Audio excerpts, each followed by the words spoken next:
अहिले हामी दोहा कतारमा छौँ र हामी दोहा कतारमा रहेका नेपालीहरूको रोजगारी र गैर आवासीय नेपालीको विषयमा कुरा गर्न हामीले निम्ति आएका अतिथि अथवा भेटेका अतिथि हुनुहुन्छ गैर आवासीय नेपाली सङ्घ दोहा च्याप्टरका संस्थापक अध्यक्ष र दोहामा स्पोन्सरसिप प्राप्त पहिलो नेपाली एवं सफल व्यवसायी बद्री प्रसाद पाण्डे। आउनुहोस् उहाँसँग आजको कार्यक्रम सुरुवात गरौँ। कार्यक्रममा स्वागत छ। नमस्ते। आएर हुनुहुन्छ केही लामै समयपछि तपाईँसँग फेरि इन्टरभ्यू गर्ने अवसर आएछ। यहाँ चाहिँ गैर आवासीय नेपाली सङ्घ दोहा च्याप्टरको संस्थापक अध्यक्ष हुनुहुन्छ, प्रेसिडेन्ट हुनुहुन्छ।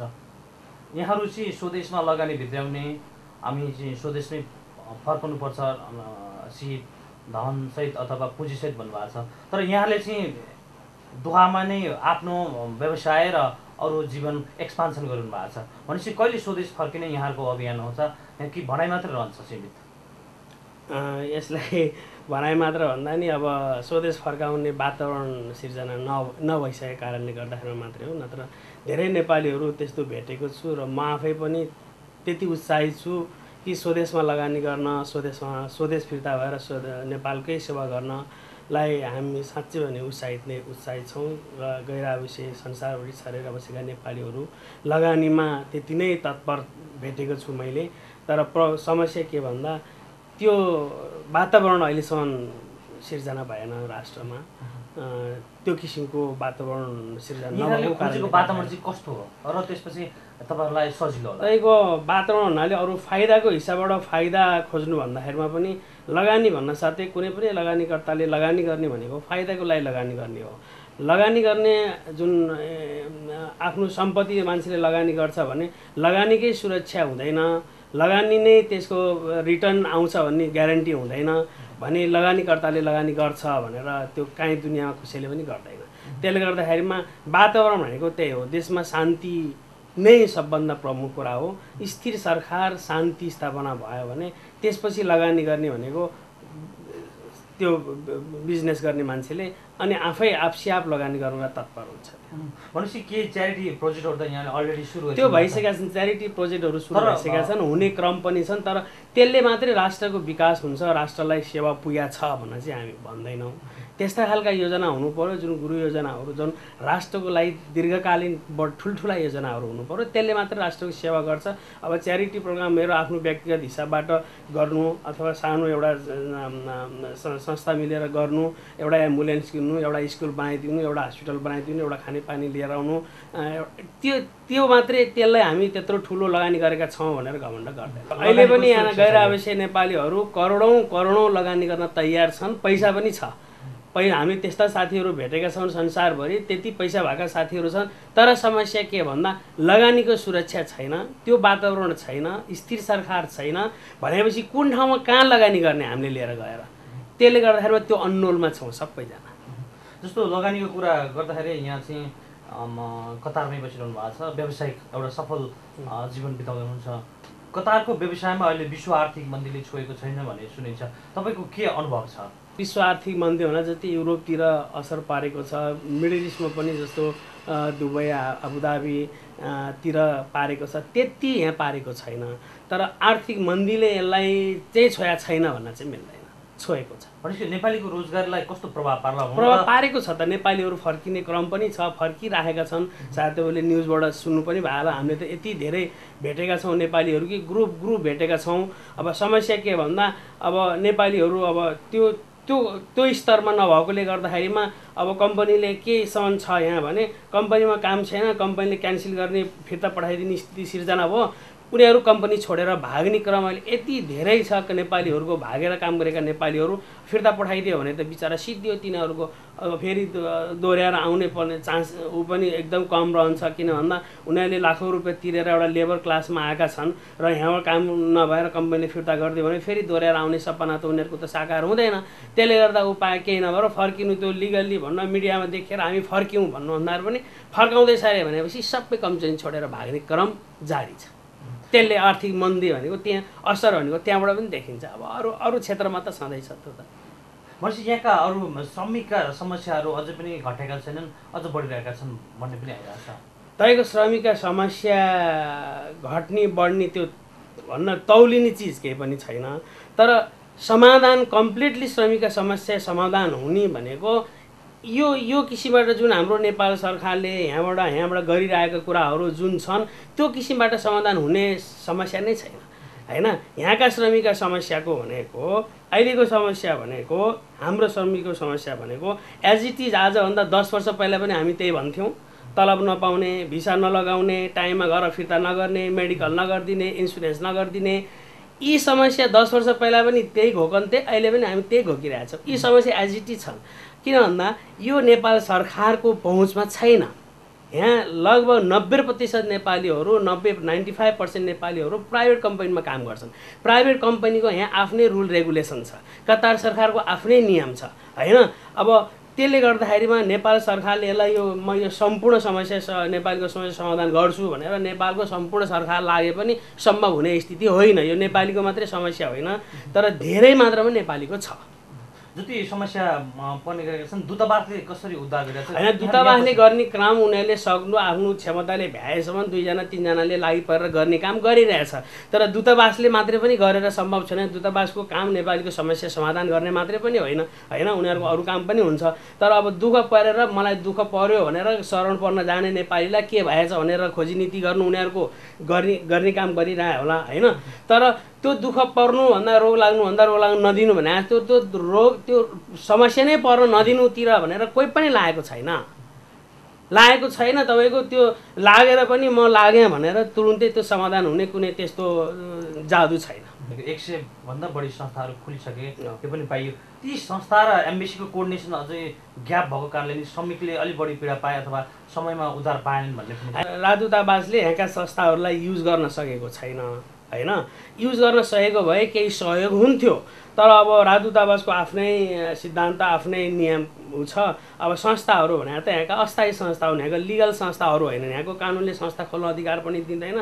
तपाईँको 50 जना मान्छे 20 जना मान्छे जम्मा पारेर 16 जना मान्छेको नाउँ लिस्ट तयार गरेर हामी संस्था खोल्यौँ भने 100, 101, 102 संस्था भइसके। तर ती संस्थाहरूको काम के छ भन्दा जस्तै एउटा जिल्ला संस्था हो, जिल्लाका सीमित क्षेत्रका मान्छेहरू 15-20 जना जम्मा गरेर संस्था खोल्यो। अब त्यो संस्थाले आफ्नो जिल्लामा के समस्या छ भनेर यसो हप्तामा एक दिन जम्मा भएर के कसो छ भनेर छलफलसम्म हुन्छ। तर कुनै समस्या पर्यो, केस पर्यो, त्यो संस्थाहरू जाने अधिकार छैन हैन। एउटा त्यही संस्थाको एकजना मान्छे छ, एउटा क्याम्पमा समस्या पर्यो अथवा एउटा कम्पनीले उसलाई तलब दिएको छैन, त्यो संस्थालाई अधिकार छैन त्यो कम्पनीमा गएर तैँले तलब किन दिइनस्, तैँले भिसा किन लगाइदिनस् अथवा यसलाई यो किन समस्या पर्यो भनेर क्वेसन गर्ने अधिकार छैन। इभन त्यो क्याम्पभित्र इन्ट्री गर्ने पनि अधिकार छैन, यहाँको कानुनले दिँदैन। भनेपछि संस्थाले के गर्यो अथवा संस्थाले सहयोग गर्यो, यति संस्थाले सहयोग पुर्याउनु पर्ने, नेपालीहरूको दुःख समाधान हुनुपर्ने भन्ने त प्रश्नै रहँदैन। व्यक्तिगत हिसाबमा गएर तपाईँले साथीको हिसाबबाट गएर भेट्नु बेग्लै कुरा हो। तर संस्थाको नाउँ अगाडि बढाएर तपाईँले कसैलाई पनि भेट्न पाउनुहुन्न, कसैलाई पनि क्वेसन गर्न पाउनुहुन्न, कहीँ गएर कुनै पनि प्रस्ताव राख्न पनि पाउनुहुन्न, छलफल गर्न पनि पाउनुहुन्न। भनेपछि त्यो संस्था र यहाँको समस्यासँग के रिलेसन रह्यो? तपाईँलाई दुःख पर्यो, मैले पकेटबाट 500 रियाल 1000 रुपियाँ तपाईँलाई टिकट पाउनु भयो भने टिकट काटिदिनु, त्यो बेग्लै कुरा हो व्यक्ति। तर संस्थागत हिसाबबाट सहयोग भनेको यहाँको कानुनले दिँदैन। जस्तो अहिले गैर आवासीय नेपाली सङ्घ लेजिटिमेटको हुन पनि लागेको छ र केही समय अगाडिसम्म दूतावासमा एउटा सानो अफिस जस्तो पनि सञ्चालन गरेको थियो। तर त्यसले जुन यो गैर आवासीय संस्थाले र दूतावासको कोर्डिनेसन नभएका कारणले पनि अरू धेरै कुरा चाहिँ गर्न सकिएन भन्ने गुनासो पनि आइरहेछन्। यस गर्न सकिन्थ्यो के होइन? गर्न सकिने के भन्दा नेपाल सरकारले पनि यदि कुनै पनि राजदूतावास भएको राष्ट्रमा गैर आवासीय नेपालीहरूलाई साथमा लिएर सहयोग लिनु भनेर परराष्ट्रले अराएको पनि छ। हाम्रो नेपाल सरकारको नीति पनि छ र कतिपय राष्ट्रहरूमा त्यसको फलो पनि भएछ। तर दुःखको कुरा हामीलाई यहाँ भनौँ न यो ठाउँमा चाहिँ त्यो किसिमबाट युटिलाइज भएन। नेपाल एम्बेसीले गैर आवासीय संस्थालाई युज गर्न सकेन र एउटा हाम्रो डेस्क पनि राखेका थियौँ एम्बेसीमा, पछि आएर त्यो डेस्क पनि निकालियो। अझ त्यसलाई युज गर्नु भन्दाखेरिमा नि यस्तो हिसाबबाट हेरियो कि सुरुका दिनहरूमा त अझ कसरी भनिएको थियो, गैर आवासीयलाई कसरी परिभाषित गरिरहेको थियो भन्दा यहाँका 100 संस्था र गैर आवासीय संस्था पनि एउटै हो भन्ने किसिमबाट पनि परिभाषित गर्यो। भन्नाले त्यो किसिमबाट बुझिएन यो संस्था के हो भन्ने जुन सम्बन्धित निकायबाट पनि बुझिएन। भन्नाले एउटा अबुझ गर्यो अथवा बुझिएन, त्यो थाहा भएन हैन। त्यसरी तुलना गरिएको थियो। तर त्यो कदापि हुन सक्दैन। त्यो इभन 100वटा संस्था पनि उनीहरू पनि गैर आवासीय हो, नन रेसिडेन्स नेप्लिज हुन् भने त्यही नन रेसिडेन्ट नेप्लिजहरू बनेर भनेको संस्थालाई अरू संस्थाले यो संस्था एउटै हो भनेर भन्नु चाहिँ त्यो चाहिँ ठिक भएन। राजदूतावासलाई हामी पछाडि बसेर सहयोग गर्न सक्छौँ, त्यति मात्रै हो। मेन पावर अथवा केही समस्या पर्यो, कहीँ डेलिगेसन जान पर्यो होइन, जुन एउटा लिगल रूपमा हामीले सहयोग गर्न सक्छौँ, ब्याक सपोर्ट मात्रै गर्न सक्छौँ। न कि एमबेसीलाई बाहेक बनाएर गैर आवासीय संस्था पनि यो ठाउँमा चाहिँ युरोप अरू राष्ट्रहरूमा गर्ला, तर कतार मिडल इस्टको ठाउँमा मिडल इस्टमा एमबेसीलाई बाहेक गराएर गैर आवासीय संस्था, म गैर आवासीय संस्था हो, नेपालबाट यो प्राप्त हो, मान्यता प्राप्त म संस्था भनेर गएर बोल्ने अधिकार त यसलाई पनि छैन। त्यो त एमबेसीको पछाडि ब्याक सपोर्टको रूपमा यो एउटा सम्पूर्ण नेपालीको संस्था भएकोले गर्दाखेरिमा, साझा संस्था भएकोले गर्दाखेरिमा यसलाई युज गर्ने मात्रै कुरा हो।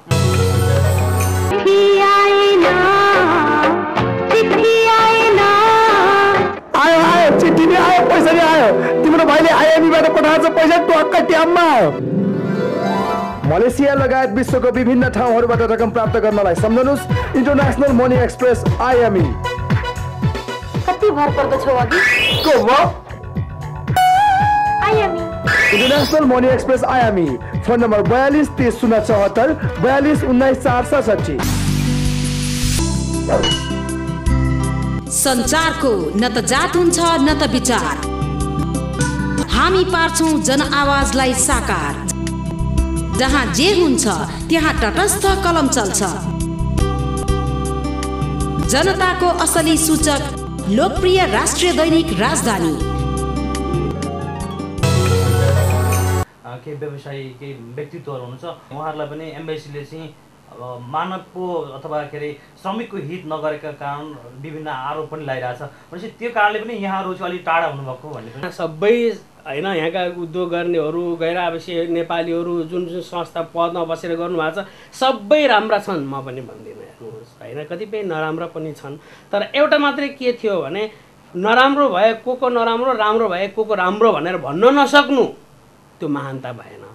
राजदूतावासको पनि राम्रोलाई राम्रो सबैलाई नराम्रो भनेर होइन, तपाईँलाई एउटाले नराम्रो गर्यो त्यो त्यो त्यो क्षेत्रै नराम्रो भनेर भन्नु चाहिँ त्यो चाहिँ राम्रो, त्यो महानता होइन, त्यो बुद्धिमानित्व होइन। हेर्नु त्यति मात्रै कुरा हो। तर सबैले नराम्रो गरेका छन्, सबैलाई नराम्रो गरेको छ भन्न चाहिँ म सक्दिनँ। तर त्यो भनाइमा चाहिँ अलिकति कस्तो आइदियो भने त्यसले गर्दा अलिकति चिसोपन चाहिँ उत्पन्न भएको छ। किन भन्दा एउटाले गल्ती गर्दाखेरिमा त्यो क्षेत्रमा लागेका सम्पूर्णले गल्ती गर्यो भनेर जुन त्यो एउटा त्यो शब्द उच्चारण भएको कारणले गर्दाखेरिमा अलिकति चिसोपन चाहिँ आएको छ। जस्तो मरुभूमिमा काम गर्नु परेको छ, त्यसलाई अलिकति व्यवस्थित गर्न चाहिँ यहाँको अभियान के हुनसक्छ? तपाईँको श्रमिकको समस्या भनेको अहिले पनि सुरु हुन्छ समस्या नेपालबाटै हो। यहाँ आएपछि सुरु हुने समस्या भनेको तपाईँको तलब नदिनेलाई यहीँको कानुन, यहाँ पनि कानुन छ। कोही कम्पनीले तलब दिएन भने सम्बन्धित ठाउँमा भन्न पुग्यो त्यो कुरा भने यहाँको लेबर डिपार्टमेन्टमा होइन, यहाँको एमबेसीमा पुग्यो भने तलब दिलाउन मेहनत भनौँ यहाँको संस्था निकायहरूले पनि प्रयत्न गर्छ। भिसा लगाएको छैन त यहीँको कानुनले त्यो कम्पनीलाई ब्ल्याकलिस्ट नै गरिदिन्छ। त्यो समस्या हाम्रो टाउको दुखाएको कुरा होइन। कुनै कम्पनीले भिसा लाएन भनेर टाउको दुखाएन, भिसा लाएन भने त्यो कम्पनीलाई कारबाही गर्छ, यहीँको कानुनले कारबाही गर्छ, यहीँको लेबर डिपार्टमेन्टले कारबाही गर्छ। इभन यस्तोसम्म छ अहिले तपाईँको भिसा लाएन तलब दिएन भनेर लेबर डिपार्टमेन्टमा उजुरी पर्यो भने त्यो कम्पनीलाई ब्ल्याकलिस्ट गरिदिन्छ, नयाँ भिसा इस्यु गर्दैन। इभन त्यो कम्पनीको चेयरम्यान स्पोन्सर को चाहिँ यहाँ एक्जिट हुन पाउँदैन। त्यो समस्या नगरेसम्म उसले टाइम दिन्छ, यति दिनभित्र भिसा लगाऊ, यति दिनभित्र तलब देऊ, त्यसपछि तिम्रो ब्ल्याकलिस्टमा डिलिट गरिदिन्छु भनेर ब्लक गरिदिन्छ इमिग्रेसनमा सबै। त्यतिसम्म कानुन छ। त्यो हाम्रो टाउको दुखाएको कुरा होइन। त्यतापट्टि समय खर्च गर्नुपर्ने जरुरतै छैन। यो कानुन भएको ठाउँ हो। आज नभए भोलि हुन्छ, एक दिन न एक दिन उसले फाइन तिर्छ, नभए भिसा लगाउँछ। कुनै न कुनै किसिमबाट उसले नेपालीलाई सहयोग हुनाले कामदारलाई सहयोग गर्नुपर्छ। समस्या के भन्दा हाम्रो समस्या, हाम्रो नेपालको समस्या, नेपालबाट जो मान्छे आउने, अहिले पनि तपाईँको नक्कली भिसामा आउने, अहिले पनि कुन कम्पनीमा जाने हो, एउटा कम्पनीमा भिसा लान्छ अर्को कम्पनीमा ढाँटेर पठाउने, एग्रिमेन्ट के हो नदेखाउने, अहिले पनि पेपर एयरपोर्टमा च्यात्ने सिस्टम अहिले पनि छँदैछ। जतिसुकै सरकार बदल्यो, जतिसुकै एमबेसीले जतिसुकै गरो, जतिसुकै निगरानी गरो, तर समस्या हाम्रो के भन्दा नेपालबाट आउने नेपालीहरूको अहिले पनि एयरपोर्टमा जानुहोस् ढोका बसेर पेपर च्यात्ने चलन छ। किन च्यात्ने त? अब त नच्यात्न पर्यो नि त। हिजोको दिनमा च्यात्यो ठिकै छ, अहिले पनि त्यो किन च्यात्ने त भन्दा अहिले पनि त्यही समस्या छ। कारण के हो त्यो यहाँले बुझ्दाखेरि? वास्तविक त्यो च्यात्तिनुको कारण के भन्दा यहाँ लगभग कन्स्ट्रक्सन कम्पनी मात्रै लगभग 9000 कम्पनी छन्। 9000 कम्पनीमा मान्छे सप्लाई नेपालबाट हुन्छ। कन्स्ट्रक्सन लाइनको कुरा गरिरहेको छु मैले।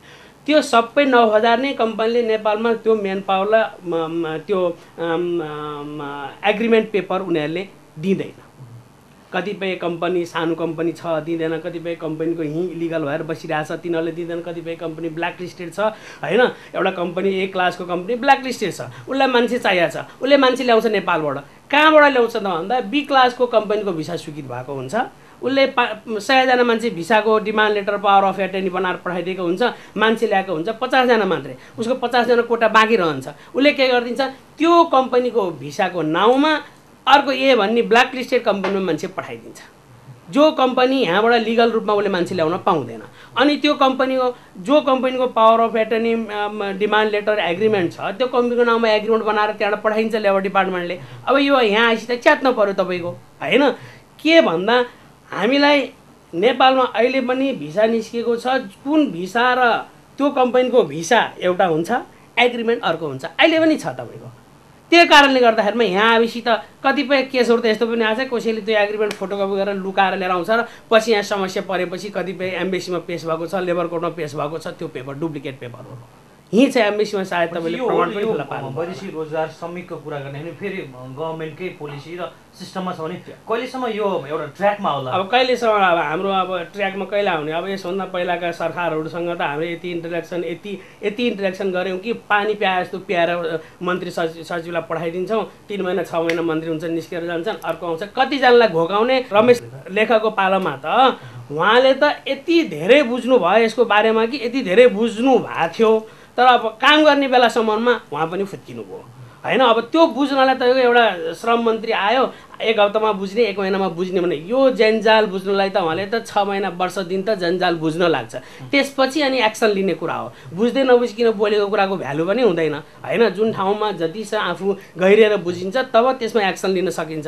एउटा कुरा क्वेसन गरो 10वटा जवाफ आउँछ, तपाईँसँग त्यसको अनुभव छैन भनेपछि तपाईँ गुपचुप बस्नु पर्यो। अब अरूले त्यहाँ अरू छेउछाउ बस्ने अरूले भनिदिएको भरले यसो गर्ने भनिदिएको भरले एक ठाउँमा एक ठाउँमा फेल खाइहाल्छ। यो कुरामा त सम्बन्धित निकायमा सम्बन्धित मन्त्री सचिवले बुझेरै कम्प्लिट पानी पहिला यसलाई पार्ने, यसको के हो वास्तविकता बुझ्ने, त्यसपछि अनि एक्सन लिने, त्योभन्दा अरू उपाय नै छैन। त्यो गर्ने मौका अहिलेसम्म पाएकै छैन नेपालको। अब सिस्टम यो कतारमा हुनुहुन्छ, यति रुल अनि ल एन्ड अर्डरले चलिरहेको छ, तर हामी त्यस्तो प्राकृतिक सौन्दर्य देशमा बसेर पनि यो खाडीको मरुभूमिमा आउनु परेको छ। यिनी सिस्टमहरू बिग्रेर यहाँको सुझाव चाहिँ के रहन सक्छ ताकि अब नेपालीहरू बाध्यताले विदेश आउन नपर्यो? होइन, विदेश जानु नराम्रो कुरा होइन। म नेपालीहरू किन आए, अरबमा आए अथवा युरोपमा गए भन्दा युरोपियन राष्ट्रहरू पनि आएका छन्। यी गल्फमा हेर्नुहोस् धेरै गोराहरू देख्नुहुन्छ तपाईँले, उनीहरू किन आएका भन्नाले विदेश जानु राष्ट्रको लागि त नराम्रो कुरा होइन होइन। अहिले हाम्रो राष्ट्रको अर्थतन्त्र रेमिटेन्सबाट चलेको छ भन्छौँ, पक्का पनि हो पनि भन्दा तिनै नेपालीहरू विदेशमा गइदिएर राष्ट्र अर्थतन्त्र चलेको छ। तर के भन्दा विदेशमा जाने नेपालीहरूको लागि त्यही नेपालीले गर्दा राष्ट्र चलेको छ, देश बनेको छ, अर्थतन्त्र चलेको छ भन्दा त्यही नेपालीका समस्या त्यही नेपालीका सुविधाको बारेमा नेपाल सरकार मौन हुनु अथवा कुनै पनि केही काम गर्न नसक्नु सबभन्दा ठुलो दुःखको कुरा हो हेर्नु। त्यसले गर्दा अब हामी एउटा मजबुर होइन, युरोपमा जाने त युरोपको क्लाइमेटले गर्दाखेरि दुःख त त्यहाँ पनि छ, युरोपमा गर्नेले बस्नेले पनि दुःख गरेको छ, तर क्लाइमेटिकल्ली त्यहाँ राम्रो छ। यहाँ मिडल इस्टमा क्लाइमेटिकली राम्रो छैन, गर्मीमा आएर काम गर्नुपर्छ होइन। त्यो एउटा वेदना साँच्चै अब हामी त्यही क्याटेगोराइज गर्ने हो भने युरोपतिर अमेरिका जानलाई मान्छेहरू जुन दुःख जतिसुकै खर्च गरेर पनि जान्छ, युरोप यहाँ मिडल इस्टमा आउने भनेको दुःखले मजबुरीले आउने हो होइन। सायद यो मान्छे उता जान पायो भने होइन खुसी भएर जान्छ, यहाँ उता दुःखले आफ्नो व्यवहार चलाउन आफ्नो हातमुख जोड्नको लागि आउने नेपालीहरू धेरै छन्। त्यसले गर्दाखेरिमा यो नेपालीहरू खुसीले यहाँ आएको चाहिँ होइन, अरब राष्ट्रमा नेपाली खुसीले आएको चाहिँ होइन। केही छन् खुसीले आउने, कुनै राम्रो ठाउँमा पनि छन्, बाध्यता धेरैलाई बाध्यताको परिवेशमा उहाँहरू आउनु भएको छ। अब देशमा राम्रो स्थिति भयो भने त आउनुहुन्न उहाँहरू, अरबमा चाहिँ आउनुहुन्न। जस्तो यो गैर आवश्यक नेपाली मुभमेन्टको विषयमा कुरा गरौँ, यहाँ संस्थापक अध्यक्ष हुनुहुन्थ्यो, प्रेसिडेन्ट हुनुहुन्थ्यो दोहा कतारको, तर यो समयमा यहाँ अलिकति प्यासिभ जस्तो देख्नु भएको छ। त व्यवसायले अवरोध गर्न खोज्यो अथवा टाइम दिन सक्नु भएन कि अरू के काम छ? त्यो त्यही हो। हेर्नुहोस् कस्तो भने अब म संस्थापक अध्यक्ष त्यहाँ 2 वर्ष चलाएँ। म अध्यक्ष छँदाको भूमिका जे थियो अहिले पनि त्यही त मेरो त हुँदैन पक्का पनि होइन। अरू साथीहरू आउनु भएको छ होइन, अरूले गर्नु भएको छ। मात्र अब म अलरेडी म अब आइसिसीको सदस्य छु होइन, कोअपरेटिभ सदस्य छु। त्यसले गर्दाखेरि अब हामीले यहीँ नै सबै कुरा अब म संस्थापक अध्यक्ष, त्यसले गर्दा मै नै सबै गर्नुपर्छ भन्दाखेरिमा अरू साथीहरूलाई पनि चान्स दिनुपर्छ एउटा त। अर्को कुरा के भन्दा एउटा व्यवसायमा लागेको कारणले गर्दाखेरिमा पनि अलिकति बेफुर्सती चाहिँ भइहाल्छ। त्यसले गर्दाखेरिमा अलिकति त्यो देख्छ। आउने अब अर्को 4थो विश्व सम्मेलनका नजिकमा छौँ।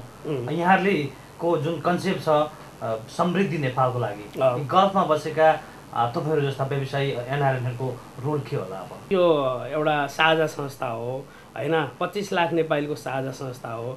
यसले अब गल्फको लागि छुट्टै नियम, गल्फमा बस्नेले छुट्टै गर्ने, युरोपमा बस्नेले छुट्टै गर्ने भन्दाखेरि पनि सम्पूर्ण हाम्रो यो संस्थाको उद्देश्य एउटै हुन्छ होइन। संस्थाले गर्नुपर्ने राष्ट्रको लागि गर्नुपर्ने काम कर्तव्य एउटै हुन्छ। त्यसले गर्दाखेरिमा अब राष्ट्रमा अब बल्ल यसले एउटा कानुनी रूप होइन प्राप्त गर्दैछ। अब यो लिगलाइज भयो भने यसभित्र पनि हाम्रा धेरै 2-4 मागहरू एउटा असन्तुष्टिहरू छन् होइन। अब यो असन्तुष्टिहरू पनि पुरा भयो भने त्यसपछि अरू गर्ने यो संस्थाले गर्ने भने त राष्ट्रकै सेवाको लागि, राष्ट्रकै फाइदाको लागि खोलिएको संस्था हो यो। र प्रवासमा बस्ने प्रवासीहरूको लागि सुविधा र सेवाको लागि खोलिएको संस्था हो। पक्का पनि त्यो अब केही न केही असन्तुष्टि भनेको डुअल सिटिजनसिपको कुरा होला त्यसमा जुन अनि त्यो भइसक्यो। तर हामीलाई अर्को असन्तुष्टि के छ भने जुन परिभाषा गरिएको छ नेपाल सरकारले 2 वर्ष भनेर, त्यसमा चाहिँ असन्तुष्टि हामीहरूको यो तर्फबाट यहाँबाट यो क्षेत्रबाट चाहिँ किन भन्दा तपाईँको 2 वर्ष एउटा के बुझ्नुपर्छ नेपाल सरकारले पनि भन्दा मिडल इस्टमा लगभग 12 लाख 10 देखि 12 लाख नेपालीहरू बस्छन्। संसारभरि छरिएका प्रवासी नेपालीहरूको आधा हिस्सा मिडल इस्टले लिन्छ भने त्यो आधा हिस्सामा बस्ने नेपालीहरूलाई 2 वर्षपछि मात्रै गैर आवासीय नेपाली हुन् भनेर परिभाषित गर्दाखेरिमा यो अलिकति टेक्निकल्ली प्रब्लम कसरी पर्यो भन्दा नेपाल सरकारलाई त्यो पनि थाहा छ अरबमा जानेहरू हर 1 वर्ष र 2 वर्षको मात्रै एग्रिमेन्ट गरेर जान्छन्। तपाईँको यहाँ आएपछि अरू एक्सटेन्सन गर्नु भनेको बेग्लै कुरा हो। तर नेपाल सरकार श्रम विभाग श्रम मन्त्रालयबाट कुनै पनि नेपाली मिडल इस्टमा आयो भने उसको म्याक्सिमम अवधि भनेको कम्पनीसँगको सम्झौता भनेको 2 वर्षको हुन्छ। कसैको 1 वर्षको हुन्छ, कसैको 2 वर्षको हुन्छ, धेरैको 2 वर्षको हुन्छ, कसैको 3 वर्षको होला, त्यो बेग्लै कुरा हो। तर 2 वर्षको सम्झौता गरेर उनीहरू 2 वर्षको अवधिमा यहाँ आउँछन्, बल्ल 2 वर्षपछि उनीहरू गैर आवासीय भनेर परिभाषित हुन्छन् भने त्यो सुविधा त उसले त पाएन नि। ऊ त्यो गैर आवासीय बन्नुभन्दा पहिला ऊ नेपाल फर्किसक्नुपर्छ भनेपछि त ऊ 2 वर्ष बस्नुन्जेलसम्म त उसलाई कुनै पनि समस्या पर्ला, बिचमा जाने आउने काम पर्ला भनेपछि त ऊ गैर आवासीय रूपबाट परिभाषित भएन भनेपछि त 10औं लाख 12औं लाख नेपाली वञ्चित भयो नि। त्यो कारणले गर्दाखेरिमा हाम्रो सबभन्दा अहिलेको सबभन्दा ठुलो समस्या भनेको त्यो हो। नेपाल सरकारले यसलाई बुझ्नुपर्छ होइन। जस्तो यहाँ सफल व्यवसायी हुनुहुन्छ र स्पोन्सरसिप प्राप्त दोहा कतारमा कोही नेपाली हुनुहुन्छ, यहाँको बिजनेसको एक्सपान्सन अझ पनि वृद्धि भइरहेछ। के क्षेत्रमा यहाँहरू जाँदै हुन्छ अगाडि? अब होइन, अब मेरो चाहिँ त कन्स्ट्रक्सनकै लाइन भएकोले गर्दाखेरि म यो क्षेत्रलाई विस्तार भइरहेछ मेरो होइन। अब अहिले अब अर्को क्षेत्र एउटा सुरु गरेको छु, कार्पेन्ट्री भन्नाले जुन फर्निचर उद्योग सुरु गरेको छु होइन। अब कन्स्ट्रक्सन बिल्डिङ कन्स्ट्रक्सन छँदैछ। अब मेरो आफ्नो व्यक्तिगत हिसाबमा कुरा गर्दाखेरिमा अरू साथीहरू अरू सेक्टरमा हुनुहुन्छ होइन। त्यसले गर्दा मेरो आफ्नो व्यक्तिगत हिसाबबाट गर्दाखेरिमा चाहिँ मेरो मेन त कन्स्ट्रक्सन नै हो। अब अहिले फर्निचर वुड कार्पेन्ट्री सप सुरु गरेको छु होइन। यहाँ समाजसेवी पनि त्यतिकै हुनुहुन्छ, पीडा भएकोलाई टिकट गरिने, घर फिर्तीको लागि लगायत अरू समाजसेवा पनि गर्दै हुनुहुन्छ। यी विभिन्न संस्थाको आबद्धता अनि सफल अनि यता व्यावसायिक रूपमा चाहिँ ब्यालेन्स कसरी गर्नुभएको छ म्यानेजमेन्ट? मेन हुने त बिजनेस नै भयो होइन। त्यसले गर्दाखेरि म अलिकति बाहिर त्यो किसिमबाट टाइम दिन नसकेको। मेरो प्रमुख उद्देश्य भनेको यो जुन मेरो आफ्नो बिजनेसलाई नै दिन्छु, धेरै समय यसलाई दिन्छु। अब फुर्सद भएको समयमा संस्थामा लाग्ने, अब समाजसेवा गर्ने भनेको अब यहाँको हिसाबबाट हप्तामा एकचोटि हामी यसो भेटघाट गरे भन्न त्यही नै हो अहिलेको यहाँको उसमा होइन। अरू 6 दिन आफ्नै काम गरिन्छ, त्यसपछि हप्तामा 1 दिन चाहिँ फुर्सद भएको दिनमा चाहिँ समाजसेवामा लागिन्छ। त्यति मात्रै कुरा हो। अब त्यसलाई त्यो यता बिजी भएकोले गर्दाखेरिमा त्यो गर्नै सकेन, टाइम दिन सकेन भन्ने चाहिँ हुँदैन। हप्तामा एक दिन दिए पुग्छ समाजसेवालाई। हामी अन्त्यतिर आइपुगेका छौँ। अब 4औं विश्व सम्मेलनको नजिकमा छौँ। यहाँ चाहिँ गल्फ रिजनबाट चाहिँ कोअर्डिनेटरमा चयन हुँदैछ अथवा मनोनित चुन्ने भन्ने सुनिराखेका छौँ। हजुर, यहाँको चाहना होइन, चाहना त्यही हो। अब यो संस्थामा लाग्यो भन्नाले यस्तो मजाले लाग्यो कि नसा लाग्यो भनौँ न, संस्थाप्रतिको नसा लाग्यो। संस्थापक अध्यक्ष पनि भइयो, संस्थामा दुई कुरा बुझ्यो, संस्था पनि देखियो र एउटा विदेशमा बसेको नाताले पनि, म 16 वर्ष भयो विदेशमा बसेको, विदेशमा बसेको नाताले पनि हामी विदेशीको संस्था भएकोले गर्दाखेरिमा एकदम होइन यो यसले अलिकति उचाइ गरेको छ। अब म अब अहिलेको हिसाबमा चाहिँ म एउटा कोअर्डिनेटरको हिसाबबाट मिडल इस्टको हिसाबबाट जाउँ कि भन्ने सोच चाहिँ आइरहेछ। पहल कतार अहिले चाहिँ सबैभन्दा लग्जरियस लाइफ बिताउने भनेर एउटा समुद्रमाथि एउटा मल्टी कम्युनिटी सिटी बन्दैछ। त्यसमा पनि यहाँले नेपालीको तर्फबाट एउटा फ्ल्याट किन्नुभएको छ। हजुर, भनेपछि यहाँको अब विदेशको बसाइ झन् बलियो होला, झन् एक्सपान्सन गर्नुभएको छ। अनि त्यसलाई कस्तो भन्नाले अब यहाँ इन्भेस्ट हामीलाई त एउटा मजबुर एउटा समस्याले गर्दाखेरिमा अब हामीलाई एउटा लगानी अब यहाँ बसेकोले यहीँ बिजनेस गरिन्छ, त्यो पनि एउटा इन्भेस्टमेन्ट हो हेर्नु। अब त्यो यहाँ घर किन्यो भनेर अब नेपालै नफर्किने भन्ने उद्देश्य होइन। त्यो त्यो त्यो त्यो किसिमबाट तुलना गर्न मिल्दैन। यो एक किसिमको इन्भेस्टमेन्ट हो होइन। हामी बिजनेस गर्नेलाई जसले पनि गर्छ त्यो किसिमबाट जसले पनि गर्छ, चाहना हुन्छ त्यो एउटा इन्भेस्टमेन्टको हिसाबबाट गरिएको हो। कस्तो लग्जरियस अथवा पहल कतार भनेको के हो? पहल कतार भनेको तपाईँको समुद्र माथि बनाइएको एउटा सिटी हो। लगभग 40,000 अपार्टमेन्टहरू त्यहाँ छन्। अब त्यो संसारभरिको मान्छे त्यहाँ बस्न सक्छ र जोसँग त्यहाँ प्रपर्टी हुन्छ, जोसँग त्यहाँ घर अपार्टमेन्ट जसले किन्छ त्यसलाई 99 वर्षको ग्रिन कार्ड भनौँ न भिसा दिन्छ यहाँको सरकारले। अब एउटा कस्तो भन्नाले त्यहाँ प्रपर्टी हुनेलाई भिसा लगाइराख्नु पर्ने अथवा त्यो गरिरहनु पर्ने जरुरत पनि भएन। ऊ आफै यहाँको एउटा ओनरसिप जस्तो भयो, एउटा भन्नाले ग्रिन कार्ड होल्डर भयो होइन। अब त्यसले गर्दाखेरिमा अरू बिजनेस गर्नलाई पनि सहिलो पर्छ होइन। अहिले हामी कसैको स्पोन्सरसिपमा छौँ भने भोलि आएर त्यो ग्रिन कार्ड पाएपछि तपाईँ आफै स्पोन्सर हुनुहुन्छ होइन। त्यसले गर्दाखेरिमा अब अरू काम गर्ने मान्छेहरूलाई काम गर्न सहिलो एउटा त भयो। त्यही हो त्यो भनेको। यहाँको व्यावसायिक जीवन